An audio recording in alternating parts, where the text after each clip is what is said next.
olha só, gente, hoje o nosso quadro da Unimed Costa Oeste, dessa semana aqui vamos falar sobre obesidade, né? E as novidades também da área da endocrinologia e para o tratamento também, né? A nossa convidada é a médica cooperada da Unimed Costa Oeste, né? Doutora Cristina Magro Faidiga. Ela está aqui ao vivo, vai tirar nossas dúvidas e, claro, de vocês em casa também, através do nosso WhatsApp, que é o 4599254747. Bora lá interagir com a gente? Em meu lugar, boa tarde, doutora Cristina. Boa tarde. Seja bem-vinda aqui ao nosso Ver Mais. Hoje estava com saudade já. Pois é, demorei para voltar, né? É, tem que vir mais vezes aqui, porque é um assunto que tem se falado muito ultimamente. Aliás, é um assunto que sempre está em tona aí. Eu queria que você começasse explicando pra gente, né?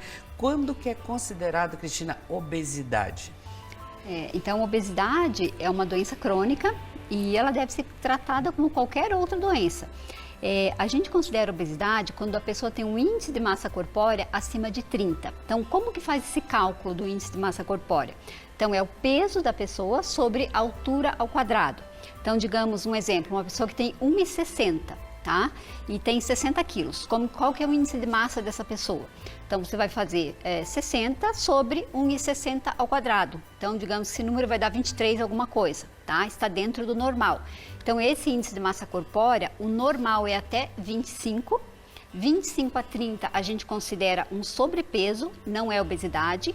Acima de 30 é considerado obesidade. Acima de 35, obesidade grau 2. E acima de 40, obesidade grau 3, que é a obesidade mais grave, né? Obesidade mórbida, que a gente costuma dizer.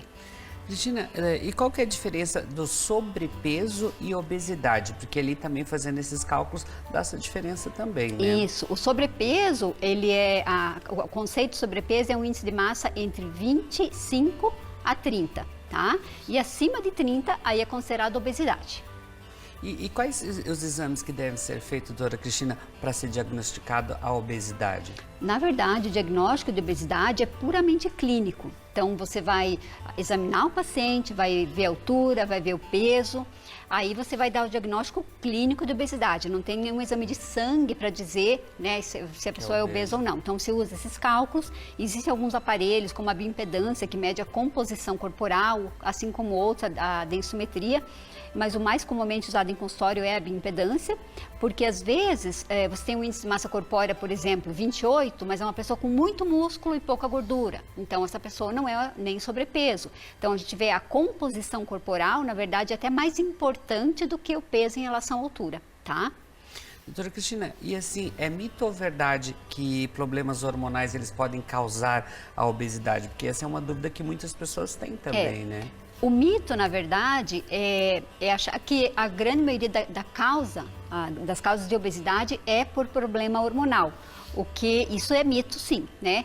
Então, existem algumas doenças que são mais raras, por exemplo, a síndrome de Cushing, que é uma doença em que há uma hiperprodução pelo nosso organismo do cortisol, né, por uma doença na glândula suprarrenal ou na hipófise, que leva a uma obesidade importante, associado com hipertensão, com diabetes, com estrias vermelhas no corpo, mas isso é uma situação pontual, né? É uma das situações que é uma doença endocrinológica causando obesidade. A grande maioria não é por causa hormonal, e sim por mau hábito alimentar e sedentarismo. E o que mais, doutora, pode causar a obesidade? Porque muitas pessoas levam o fato da obesidade à alimentação. Mas não é só isso não, né, doutora? Não é só isso, mas é a grande maioria, tá? Então, como eu falei, a maior causa de obesidade no mundo é o excesso de alimentação e a falta de atividade física, levando a um desbalanço energético, né? Para mais do que necessita. Então, existem fatores genéticos, ambientais, sociais, vários, é multifatorial, né? Como eu falei, hormonal, mas em uma quantidade bem menor. Cada caso exatamente. Também, né? Mas a grande maioria é por mau hábito alimentar. Ou seja, né, como diz a população, comer demais. Doutora, mas existe também vários tipos de obesidade, né? Queria que a senhora falasse um pouquinho da diferença entre elas também, para as pessoas ali entenderem. Então, o que a gente tem que diferenciar mais são o tipo de obesidade upper e obesidade lower. Então, a obesidade upper, a gente fala aquela obesidade tipo maçã, que ela é mais direcionada para essa região do abdômen. Então, a obesidade mais central. Ela é mais característica do homem, uma obesidade mais masculina. insulina. O povo costuma falar obesidade de barriga de cerveja, né? Então, aquela barriga grande, dura, barriga de chope. E outro tipo de obesidade, que é a obesidade mais tipo pera, que ela é mais característica da mulher, tá? A mulher, ela tem obesidade mais no quadril e coxa, então é a obesidade mais tipo pera. A obesidade ápera, a obesidade central, ela é mais relacionada com riscos cardiovasculares, tá? Não que outro tipo de obesidade também não tenha seus problemas, mas é uma obesidade mais perigosa, essa obesidade ápera que a gente chama. E quanto às crianças, doutora, as crianças também podem sofrer com a obesidade? Porque a gente tem visto muito casos também que já está vindo com as crianças já a obesidade ali, né? Muito, muito. Então, nos dias de hoje, cada vez mais a gente vê crianças obesas desde a primeira infância, né? Se tornando adultos obesos com grande risco cardiovascular, né? Porque a obesidade, ela tem mais risco de hipertensão, de diabetes, de dislipidemia, que é a doença do colesterol, e inclusive associada com alguns tipos de câncer. Doutora, e como a gente pode saber se a gente está no peso certo? Como eu te falei, pelo índice de massa corpórea, você vai ver o peso sobre a altura quadrada, então o índice de massa corpórea abaixo de 25 é um peso normal, mas isso é uma conta superficial, então a gente pode avaliar pela composição corporal, né, com outros métodos, como a bioimpedância, a densitometria. É por isso que é importante ter um acompanhamento também, fazer as consultas também, porque assim, a obesidade tem vários riscos também, né, doutora? Sim, como eu falei, né, hipertensão, diabetes, lipidemia, alguns tipos de câncer estão associados diretamente com a obesidade. E como que é feito esse tratamento, doutora? Fez lá os exames, fez lá e deu que está obeso, como tratar?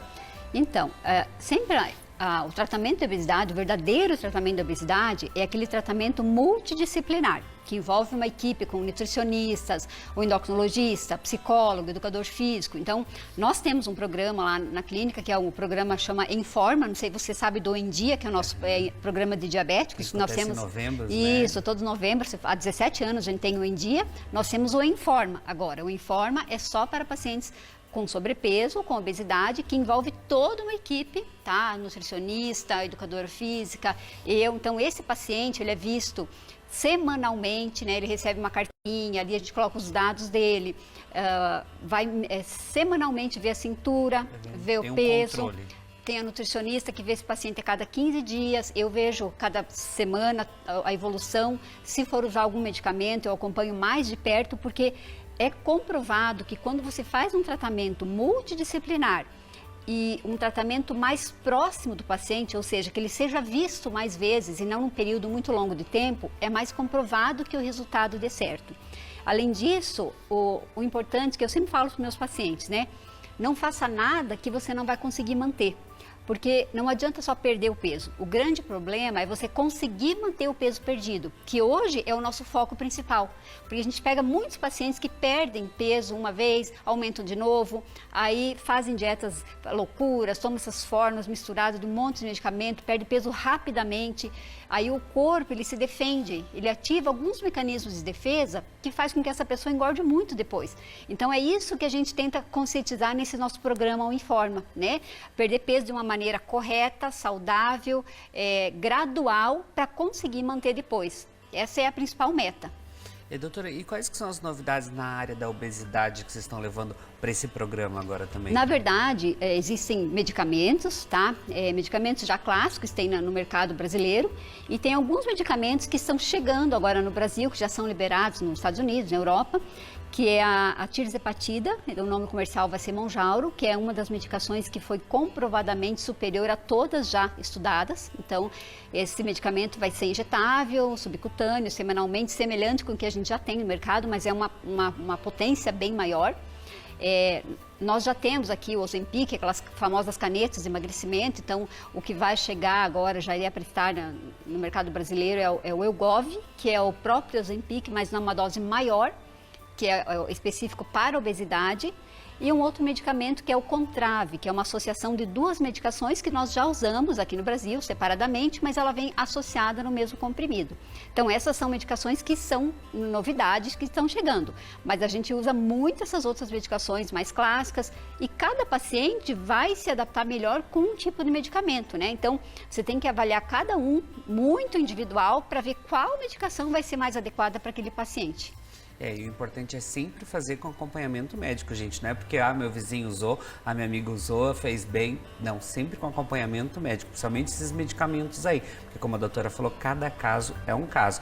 Mas, doutora, quais que seriam as maneiras, então, de repente, de prevenir essa obesidade? É tendo também esse acompanhamento para aprender, de repente, se alimentar? O ideal seria você ter uma educação alimentar sempre, ao longo da sua vida, né? Então, sempre a prevenção da obesidade é dieta e atividade física, né? É o modelo alimentar. Eu não digo nem a palavra dieta, porque às vezes pensa que dieta é uma coisa por tempo limitado. Assusta também, né? Mas não é uma coisa por tempo limitado, é o seu hábito de vida, né? E atividade física. Então, isso sempre é base para qualquer tipo de tratamento e prevenção. Então, depois disso, quando é necessário usar algum medicamento, a gente vai usar, mas a prevenção, dieta e atividade física. Doutora, e esses encontros que a senhora comentou, é Info? É o Em Dia dos Diabéticos e o Informa é dos obesos. Ele acontece semanal, mensal? Como que as pessoas podem participar e entender desse projeto também? Então, nós temos lá, tem no meu Insta, até eu divulgo esse programa, e as pessoas podem entrar em contato lá com a Fran, minha secretária há 20 anos, né? Beijo pra Fran, que me ajuda tanto. E esse programa, as pessoas, tem um grupo de apoio no WhatsApp, então a gente se ajuda, dá dicas semanais, trocam ideias. Então, semanalmente ela vai ao consultório e a gente está programando agora um primeiro encontro, ou uma caminhada da saúde. Então, nós vamos fazer como fizemos com o Em Dia ao longo desses anos, tá? Então, vai ser um programa só direcionado para emagrecimento. Obrigado, doutora. Obrigado aí pelas dicas. O pessoal pode entrar em contato, então, agendar lá também, trocar umas ideias também lá e vamos emagrecer com saúde. Isso Gratidão. aí. Bom eu que agradeço, é uma honra estar aqui. E conta sempre com a gente que o Ver Mais é a casa de vocês também. Tá bom, muito obrigada.